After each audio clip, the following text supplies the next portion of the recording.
Hello everyone. ഇന്ന് നമുക്ക് Ruskin bond എഴുതിയിട്ടുള്ള adventures in A banyan tree എന്ന ഷോർട്ട് സ്റ്റോറി പഠിക്കാം. Adventures in A banyan tree. ഒരു ആൽമരത്തിലെ സാഹസികത. Though the house and grounds of our home in India were grandfather's domain, the magnificent old banyan tree was mine, chiefly because grandfather, at the age of 65, could no longer climb it. ഇന്ത്യയിലുള്ള ഞങ്ങളുടെ വീടും പറമ്പുമെല്ലാം മുത്തച്ഛൻ്റെ ഡൊമൈനിലായിരുന്നു, മുത്തച്ഛൻ്റെ ആധിപത്യത്തിലായിരുന്നു. എന്നാൽ അവിടെ വളരെ പ്രൗഢിയോടുകൂടി നിന്നിരുന്ന ആൽമരം എൻ്റേതായിരുന്നു. കാരണം 65 വയസ്സുള്ള മുത്തച്ഛന് അതിൽ കയറാനാവില്ലായിരുന്നു. മാഗ്നിഫിഷ്യൻ മീൻസ് പ്രൗഢമായ. And grandmother used to tease him about this. പലപ്പോഴും എൻ്റെ മുത്തശ്ശി ഈ പേരും പറഞ്ഞിട്ട് മുത്തച്ഛനെ കളിയാക്കാറും ഉണ്ടായിരുന്നു. ടീസ് മീൻസ് കളിയാക്കുക അല്ലെങ്കിൽ പരിഹസിക്കുക എന്നുള്ള മീനിങ്.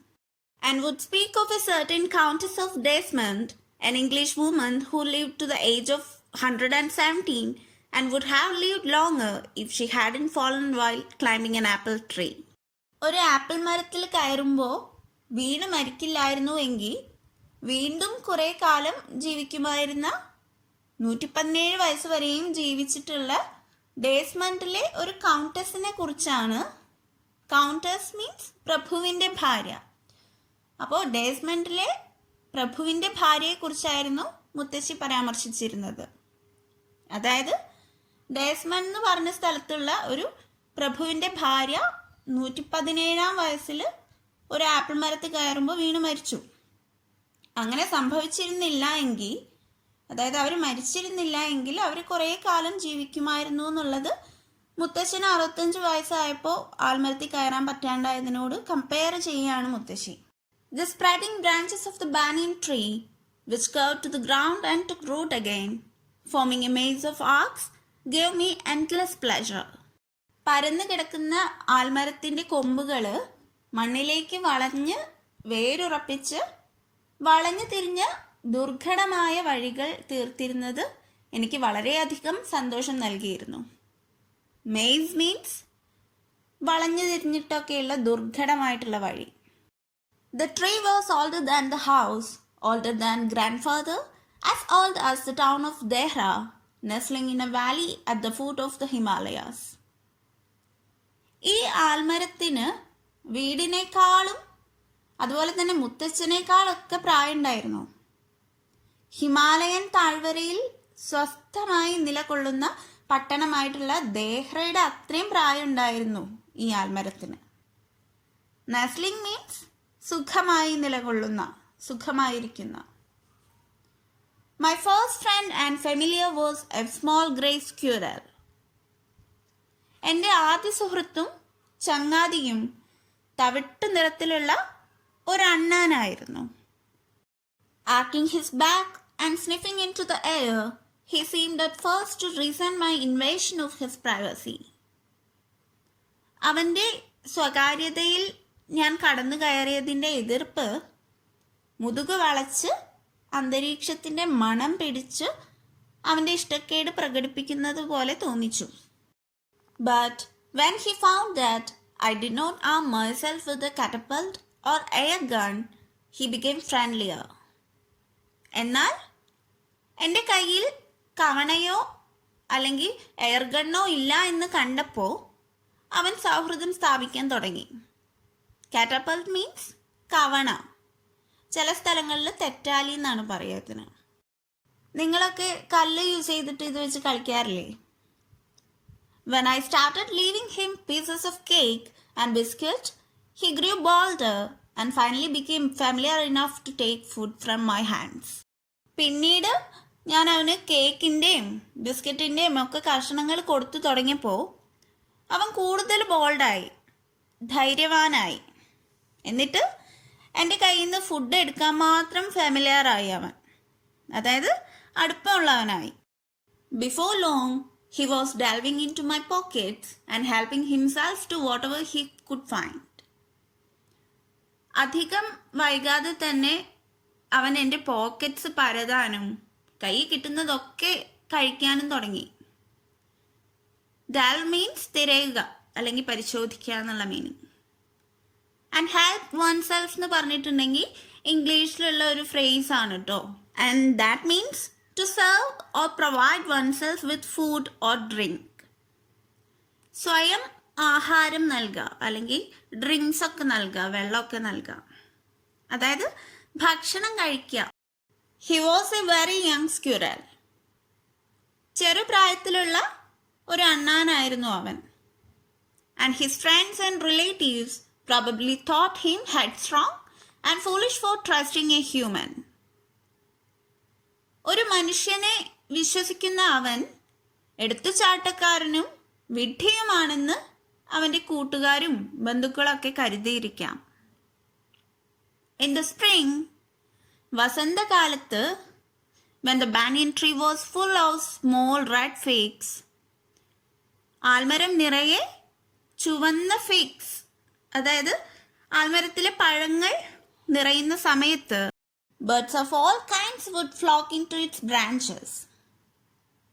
എല്ലാ തരത്തിലുള്ള പക്ഷികളും ഈ ആൽമരത്തിൻ്റെ കൊമ്പുകളിലേക്ക് പറന്നെത്തുമായിരുന്നു. The red bottom bulbul, അടിഭാഗം ചുവന്നിരിക്കുന്ന Bulbul പക്ഷിയും, cheerful and greedy gossiping rosy pastors, ഉന്മേഷവാന്മാരും അത്യാഗ്രഹമുള്ള എപ്പോഴും ഗോസിപ്പ് ചെയ്തുകൊണ്ടിരിക്കുന്ന, അതായത് അപവാദം പറഞ്ഞുകൊണ്ടിരിക്കുന്ന അല്ലെങ്കിൽ ചിലച്ചുകൊണ്ടിരിക്കുന്ന റോസി പാസ്റ്റേഴ്സ്, റോസ് മൈനയും ഒക്കെയാണ് ഇവിടെ വരാറ്. And parrots and crows squabbling with each other all the time. തത്തകളും കാക്കകളും എല്ലാ നേരവും തമ്മി കശപിശ കൂടിക്കൊണ്ടിരിക്കുകയാണ് ചെയ്യുക. സ്ക്വാബ്ലിംഗ് മീൻസ് കശപിശ കൂടുക അല്ലെങ്കിൽ അടിപിടി കൂടുക. During the fig season, the banyan tree was the noisiest place on the road.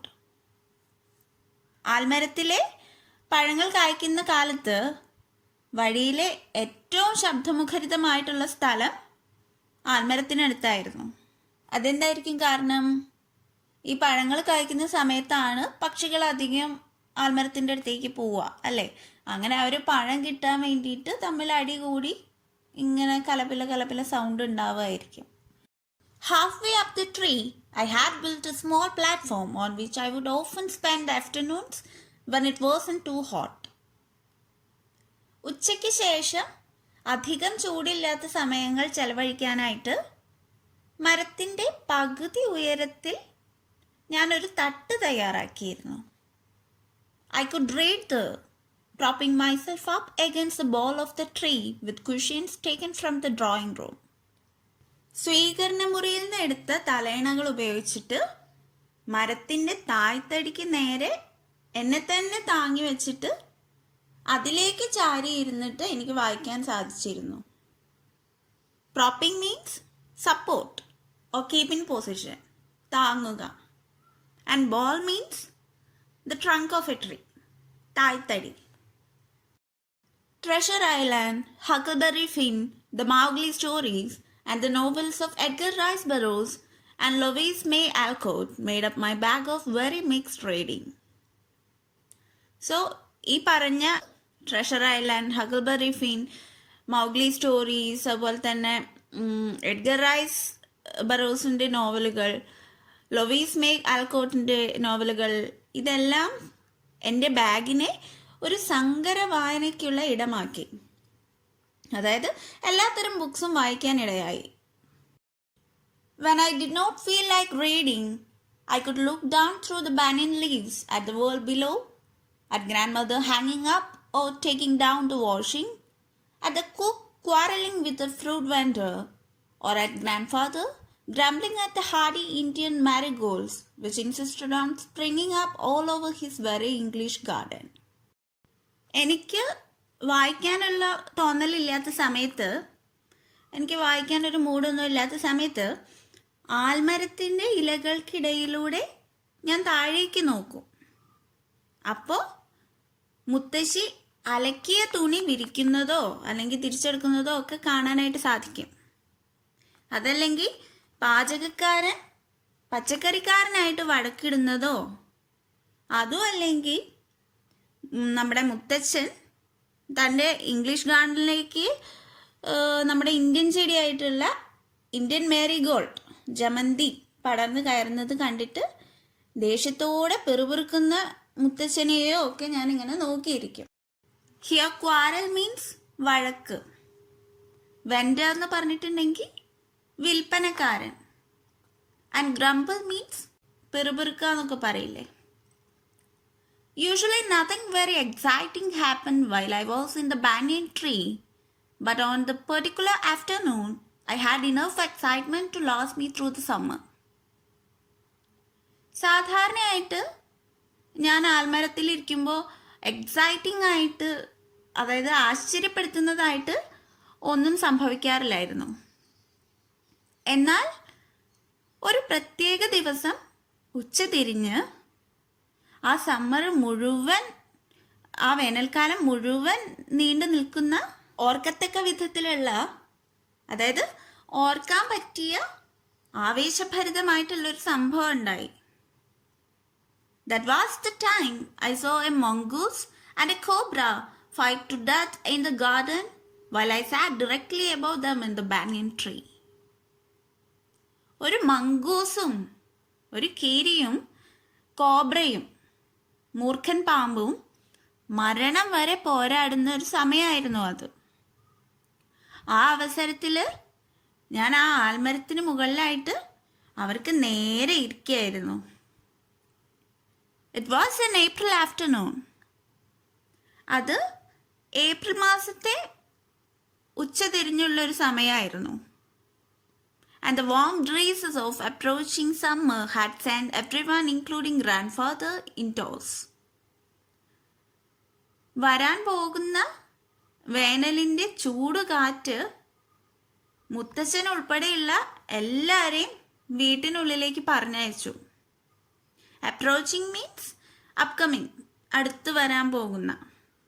I was feeling drowsy myself and was wondering if I should go to the pond behind the house for a swim when I saw a huge black cobra gliding out of a clump of cactus and making for some cooler part of the garden. ഉറക്കം വന്നതുകൊണ്ട് വീടിന് പിന്നിലുള്ള കുളത്തിലൊന്ന് മുങ്ങിക്കുളിക്കാമെന്ന് കരുതിയപ്പോഴാണ് ഒരു വലിയ മൂർഖൻ കള്ളിമുൾച്ചെടി പടർപ്പിലൂടെ ഇങ്ങനെ പുറത്തേക്ക് ഇഴഞ്ഞു വന്നിട്ട് തോട്ടത്തിലെ ഏറ്റവും കൂടുതൽ തണുത്ത സ്ഥലം തേടിപ്പോകുന്നത് ഞാൻ കണ്ടത്. ഡ്രൗസി മീൻസ് സ്ലീപ്പി, ഉറക്കമുള്ള. ഗ്ലൈഡ് ഹിയർ മീൻസ് ഇഴയുക. ആൻഡ് കള്ളിമുൾച്ചെടിക്കാണ് കാക്ടസ് എന്ന് പറയാം. At the same time a mongoose whom I had often seen emerged from the bushes and went straight for the cobra. അതേസമയം കുറ്റിച്ചെടികൾക്കിടയിൽ നിന്ന് ഉയർന്നു വന്ന ഒരു മംഗൂസ്, ഒരു കീരി, whom I had often seen, ഞാൻ പലപ്പോഴും കാണാറുള്ള കീരി, പുറത്ത് വന്നിട്ട് മൂർഖന് നേരെ തിരിഞ്ഞു. എമേർജ് മീൻസ് ഉയർന്നു വരിക. In a clearing beneath the tree, in bright sunshine, they came face to face. മരത്തിനടിയിലെ ഒരു തെളിഞ്ഞ സ്ഥലത്ത് തെളിഞ്ഞ സൂര്യപ്രകാശത്തിൽ അവർ മുഖാമുഖം നിന്നു. Cobra knew only too well that the grey mongoose, 3 feet long, was a superb fighter, clever and aggressive. ചാരനിറത്തിലും അതുപോലെ തന്നെ 3 അടി നീളത്തിലുമുള്ള കീരി സൂപ്പർ ഫൈറ്റർ ആണെന്നും ഒന്നാന്തരം പോരാളിയാണെന്നും ക്ലെവർ ബുദ്ധിമാനാണെന്നും ആൻഡ് അഗ്രസീവ് ആക്രമണ സ്വഭാവമുള്ളവനുമാണെന്നും നമ്മുടെ പാമ്പിനെ അറിയാമായിരുന്നു. But the cobra was skillful and experience fighter to.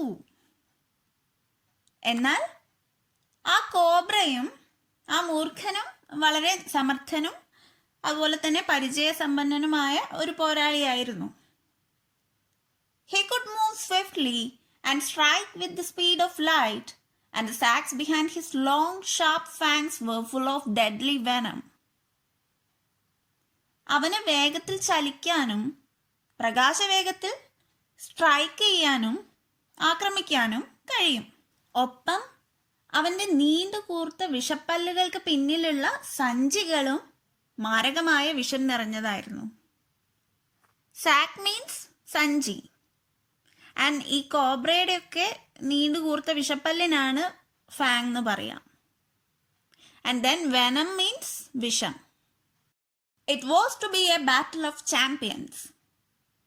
ഇത് ചാമ്പ്യൻസിൻ്റെ വീരന്മാർ തമ്മിലുള്ള ബാറ്റിലായിരിക്കും, യുദ്ധമായിരിക്കും. ഹിസിംഗ് ഡിഫയൻസ്, വെല്ലുവിളിയുടെ ചീറ്റലോടെ, അതായത് എതിർപ്പ് പ്രകടിപ്പിച്ചുകൊണ്ട്. ഹിസിംഗ് മീൻസ് ചീറ്റൽ ആൻഡ് ഡിഫയൻസ് മീൻസ് എതിർപ്പ്. അതായത് ഈ പാമ്പുകളൊക്കെ എന്ന് പറഞ്ഞിട്ടുള്ള സൗണ്ട് ഉണ്ടാക്കില്ലേ, അങ്ങനെ ആ പാമ്പ് ശ്വാസം പുറത്തേക്ക് ശക്തിയായിട്ട് ഊതിക്കൊണ്ട് അതിൻ്റെ എതിർപ്പ് പ്രകടിപ്പിച്ചു എന്നാണ് പറയുന്നത്. His forked tongue darting in and out, the cobra raised 3 of his 6 feet off the ground and spread his broad spectacle hood. ആ മൂർഖൻ 2 പിരിഞ്ഞിട്ടുള്ള തൻ്റെ നാവ് കൊണ്ട് അകത്തേക്കും പുറത്തേക്കും ഇങ്ങനെ വിഷം തെറിപ്പിച്ചുകൊണ്ട് നിന്നു. 6 അടി നീളമുള്ള തൻ്റെ ശരീരത്തിൽ 3 അടിയോളം തറയിൽ നിന്നിട്ട് ഉയർത്തിയിട്ട് വിശാലമായ കണ്ണാടി അടയാളമുള്ള തൻ്റെ പത്തി വിടർത്തിയിട്ടാണ് ഈ മൂർഖൻ നിൽക്കണേ. സ്പെക്ടക്കിൾ ഹൂഡ് മീൻസ് കണ്ണടയുടെ അടയാളമുള്ള പത്തി. എന്ന് വെച്ചാൽ ഈ കോബ്രയുടെയൊക്കെ പത്തി 2 കണ്ണട വെച്ച പോലെയല്ലേ ഉണ്ടാവുക, അതാണ് പറയണേ. The mongoose bushed his tail. കീരി തൻ്റെ വാല് വിടർത്തി. The long hair on his spine stood up. In the past, the very thickness of his hair had saved him from bites that would have been fatal to others. അവൻ്റെ സ്പൈനിലെ, അവൻ്റെ മുതുകത്തെ നീളമുള്ള രോമം ഉയർന്നു വന്നു. മുൻകാലങ്ങളിൽ മറ്റുള്ളവർക്ക് മാരകമായേക്കാവുന്ന, അതായത് കോബ്ര കടിക്കുന്നതിൽ നിന്ന് അവനെ രക്ഷിച്ചിരുന്നത് അവൻ്റെ രോമത്തിൻ്റെ കട്ടിയായിരുന്നു. ഫേറ്റൽ മീൻസ് കോസിങ് ഡെത്ത്, മാരകമായ. സോ ഇന്ന് നമുക്ക് ഇവിടെ വെച്ച് നിർത്താം. ഇതിൻ്റെ കണ്ടിന്യൂഷൻ ഞാൻ ഉടൻ തന്നെ ഇടുന്നതായിരിക്കും. വീഡിയോസ് എളുപ്പം കിട്ടാനായിട്ട് നമ്മുടെ ചാനൽ സബ്സ്ക്രൈബ് ചെയ്യുക. എന്നിട്ട് നമ്മുടെ ചാനലിലെ പ്ലേലിസ്റ്റിൽ പോയിട്ട് നോക്കിയിട്ടുണ്ടെങ്കിൽ നിങ്ങൾക്ക് 10th എല്ലാ ചാപ്റ്റേഴ്സും കിട്ടുന്നതായിരിക്കും. ഞാൻ ഉടൻ തന്നെ എല്ലാം അപ്ലോഡ് ചെയ്യാൻ ശ്രമിക്കാം. ഈ വീഡിയോ നിങ്ങൾക്ക് ഉപകാരപ്പെട്ടുവെങ്കിൽ ഫ്രണ്ട്സായിട്ടൊക്കെ ഒന്ന് ഷെയർ ചെയ്യുക. So do not forget to like, share and subscribe to our channel. Thank you.